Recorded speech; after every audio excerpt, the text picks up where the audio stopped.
గురుగారు, ఫిబ్రవరి మాసం విశేషంగా వృశ్చిక రాశి వాళ్ళకి ఈ నెల ప్రత్యేకంగా ఏ విధంగా ఉండబోతుంది? పంచగ్రహ కూటమి తాలూకు ఇంపాక్ట్ వీళ్ళ మీద ఏ విధంగా ఉంటుంది? ఎటువంటి జాగ్రత్తలు తీసుకోవాలి? ఫిబ్రవరి మాసంలో వృశ్చిక రాశి వారికి చాలా సత్ఫలితాలను కలిగిస్తుంది. ముఖ్యంగా మనోధైర్యం బాగా పెంచుకున్న వాళ్ళు అవుతారు. ఆకస్మిక ప్రయాణాలు కూడా ఉంటాయి.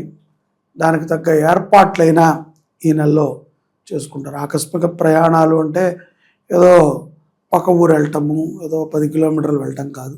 దూర ప్రయాణాల నుంచి చాలా శుభవార్తలు వింటారు. ఇక్కడ వృశ్చిక రాశి వారికి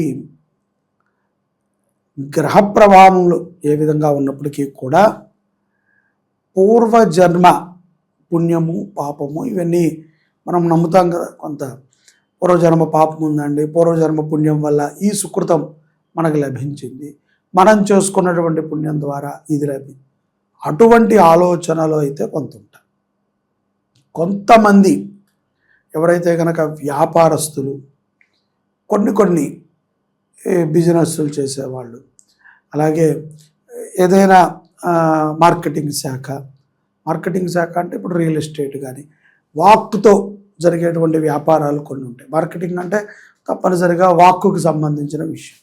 రియల్ ఎస్టేటు, ఎడ్యుకేషనల్ ఇన్స్టిట్యూట్, ఇటువంటి వాటిల్లో మెయిన్ స్థాయిలో ఉన్నటువంటి వృశ్చిక రాశి వారికి కొంత స్త్రీ మూలకంగా ధన నష్టం ఉంటుంది. వాళ్ళు జాగ్రత్త. పరువు నష్టం కూడా ఉంటుందంటారు. పరువు నష్టం కూడా ఉంటుందంట. ధన నష్టమే, పరువు నష్టమే ఉంటుందిలేండి. ఇంకే ధనం నష్టపోతే ఇంకా పరువు నష్టం ఉండదు. పరువు పోతే ధనం ఉంటుంది, ఏదో ఒకటే ఉంటుంది. ఈ యొక్క ధన నష్టం ఉంటుంది. అంటే ఏదో వాళ్ళ కోసం ఖర్చు పెట్టడం, వాళ్ళ కోసం తిరగడం అని. కాబట్టి తస్మాత్ జాగ్రత్త. ఎప్పుడూ కూడా లక్ష్మీ అమ్మవారి స్వభావం ఎలా అంటే, మనము ఎంత ఖర్చు పెడితే మంచికి అంతకి 1000 తెచ్చిస్తుంది. చెడుకు నువ్వు ఎంత ఖర్చు పెడుతున్నావో అంతటికి 10 బాధని నీకు తెచ్చిపెడుతుంది. చెడంటే తాగుడికి బాగా ఖర్చు పెడుతున్నాం అనుకోండి, హానికరం. అది మనం తాగి మన ప్రవర్తన బాగోదు. లేదంటే నేను తాగి సైలెంట్గా పడుకుంటానండి అనే ఏదో డిగ్నిఫైడ్ అంటే అది వేరే విషయం.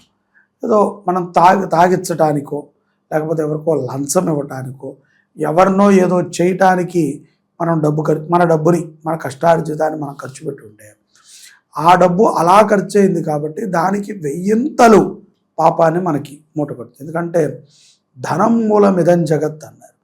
జగత్తుకి మూలం ధనమైనప్పటికీ ఆ మూలధనముతోనే సర్వము చుట్టుకొని ఉంటాయి. నువ్వు మంచి చేయాలన్నా, ఓ గుడి కట్టాలన్నా అదే ధనం, ఓ బడి కట్టాలన్నా అదే ధనం, ఒక హత్య చేయాలన్నా అదే ధనం. సో దేనికైనా ఆ ధనముతోనే ముడిపడి ఉంటుంది. ఇది నువ్వు ఎలా ఖర్చు పెడుతున్నావు. కాబట్టి వ్యాపారస్తులు చాలా జాగ్రత్తగా ఉండాలి. తొందరపాటుతో ఎవరిని నమ్మి మోసపోకూడదు. అలాగే ఉద్యోగస్తులు కూడా స్పెక్యులేషన్స్లో, లేకపోతే ఇప్పుడే ఇస్తానన్న వాళ్ళకి ఇవ్వటము, ఏదో తెలిసిన వాడే కదా అడిగాడు అని చెప్పి ఇవ్వటం చేయకూడదు. అలా అని చెప్పి నా దగ్గర లేదు అనకూడదు. ఇది కత్తి మీద సాన్ లాంటి జీవితం. మనది మనకి నడుస్తోంది అన్నట్టు ఉంటే చాలు. కాబట్టి తస్మాత్ ధనం విషయంలో జాగ్రత్తగా ఉండటం మంచిది. అలాగే నోటితో మనం మాట్లాడే ప్రతి మాట కూడా ఎదుటవారికి ఆకర్షణ ఇవ్వాలి. ఎదుటవారికి ఒక మంచి తీపిదనాన్ని ఇవ్వాలి. అంతే తప్ప ఏదో హార్డ్నెస్ని ఇచ్చింది, వాళ్ళు ఏదో మాట్లాడారు, మనం ఏదో మాట్లాడేసాం, ఏం మాట్లాడాం గుర్తులేదు. కొంచెం ప్రేమతో మాట్లాడాలి. అలాంటి ప్రేమించమని కాదు దాని అర్థం. ప్రేమతో మాట్లాడే మాటలో మృదుత్వం ఉండాలి. అంటే ఒక తీపిదనం ఉండాలి. హార్డ్గా మాట్లాడకూడదు. అదొకటి వీళ్ళు కనుక ప్రాక్టీస్ చేస్తే వృశ్చిక రాశి వాళ్ళు రానున్న నెలల్లో కూడా విజయాన్ని సాధించవచ్చు. అలాగే ఏది ఉన్నా, ఎవరి మీద కోపం ఉన్నా, తండ్రి మీద, తల్లి మీద, గురువు మీద, ఎవరి గురువు మీద, తల్లిదండ్రుల మీద కోపం ఉందంటే వాడు మనిషే కాదు. సరే, వాళ్ళ మీద ఉన్నా మనము ధైర్యంగా మాట్లాడగలిగితేనే కోపాన్ని పెట్టుకోవాలి. ఎవరి మీద కోపం ఉన్నా నువ్వేదో నీలో నువ్వే మదన పడిపోతావు, నీలో నువ్వే పిండుకుంటావంటే కనుక ఆ కోపము నీకే సొంతం. అది నీ గురువుకి కానీ, నీ శిష్యుడికి కానీ, నీ యొక్క శత్రువుకి కానీ చేరదు. ఏదో తప్పిదాలు అందరి దగ్గర ఉంటాయి. మనం మాట్లాడటంలో మంచితనం చూపించాలి. అలాగే పూర్వ దేవాలయాలని అభివృద్ధి చేస్తే అది చాలా విశేషమైనటువంటి ఫలితాలని వృశ్చిక రాశి వారికి ఇస్తుంది. విదేశాల్లో ఉన్నటువంటి వృశ్చిక రాశి వారికి కూడా చాలా లాభాలను తెచ్చిపెడుతుంది. పాత దేవాలయాలకి మనం ఏదైనా సహాయం చేయగలిగితే మంచిది. ఇక చాలా కాలంగా పోలీస్ స్టేషన్లు కోర్టుల చుట్టూ తిరుగుతూ అలసిపోయిన వాళ్ళకి ఏదన్నా శుభ ఫలితం ఉంటుందంటారు ఏదన్నా? ఈ పోలీస్ స్టేషన్ కేసులు ఇవన్నీ కూడా ఈ ఫిబ్రవరిలో పెద్ద ఫలితాలను ఇవ్వకపోవచ్చు వీళ్ళకి. ఎందుకంటే పంచగ్రహ కూటమి ఎప్పుడైతే కనుక మనకి ఫిబ్రవరి 17వ తారీఖు సంభవించిందో దాని తర్వాత ఒక 5-6 రోజులకి ఒక శుభవార్తనైతే వింటారు. అంతవరకు నేను చెప్తా. ఇది కోర్టు లేకపోతే పోలీస్ స్టేషను అంటే వ్యక్తిగతముగా అయితే కనుక శుభమే, కానీ ఇదేదో కుటుంబ పరంగా ఉంది, ఎవరిదో కేసులో ఎవరో మధ్యవర్తి ఏదో నేను ఇరుక్కున్నాను, నేను A3 A4 అనుకుంటే నేను చెప్పలేను. A1కి అయితే కనుక సత్ఫలితాలు. చాలా మంది ఈ పక్క వాళ్ళ ఏడుపులతో ఈ నరఘోష నరదిష్టి దీని బారిన అధికంగా ఇబ్బంది పడుతున్నారు గురుగారు. దీనికి ఏదన్నా మంచి రెమెడీ ఏమైనా ఉంటుందో వీళ్ళకి? ఎవరికైనా సరే ద్వాదశ రాశుల వారికి నరఘోషకి ఒకటే రెమెడీ అండి. నరఘోష నీకు బాగా ఉంది అని నీకు తెలియాలి అంటే నువ్వు నీ దగ్గరలో ఉన్నటువంటి ఒక గోమాత దగ్గరికి వెళ్ళి, ఒక దగ్గర ఒక మంచి గోమాత, దేశీయ గోమాత దగ్గరికి వెళ్ళి ఆ గోమాత దగ్గర నువ్వు ఉన్నంతసేపు నీ మైండ్ ఎలా ఉందో నువ్వు ఆలోచించాలి.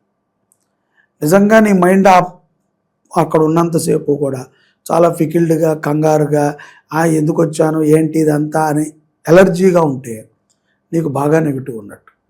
నువ్వు అక్కడ ప్రశాంతంగా కూర్చోగలిగితే నీకు ఏ నెగిటివ్ లేనట్టు. ఇది ఒక్కటే సింపుల్. ఈ రహస్యం ఎవరూ చెప్పరు, కానీ నేను చెప్తున్నా. ఇది ఒకసారి ప్రయత్నం చేయి. నెగిటివ్ ఉన్నవాడిని తీసుకెళ్ళండి గోమాత దగ్గరికి, వాడు అక్కడ కూర్చోలేడు.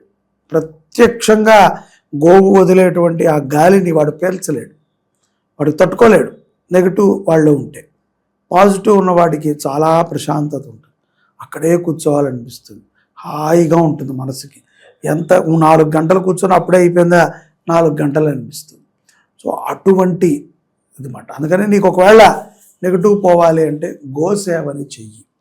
నేను చాలామందికి చెప్తూ ఉంటాను, మా పీఠానికి వచ్చిన వాళ్ళకి, ఏంటి గురువుగారు మాకు పనులు అవ్వట్లేదంటే అన్నదానం చేయండి, లేకపోతే గోసేవ చేయండి. ఎందుకంటే పాపాలని కడుక్కునేటువంటి ప్రయత్నమే ఈ సేవలు.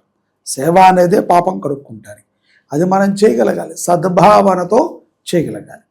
కాబట్టి పంచగ్రహ కూటమి మనకి ఎట్లాగో ఫిబ్రవరి 17వ తారీఖు ఉంది.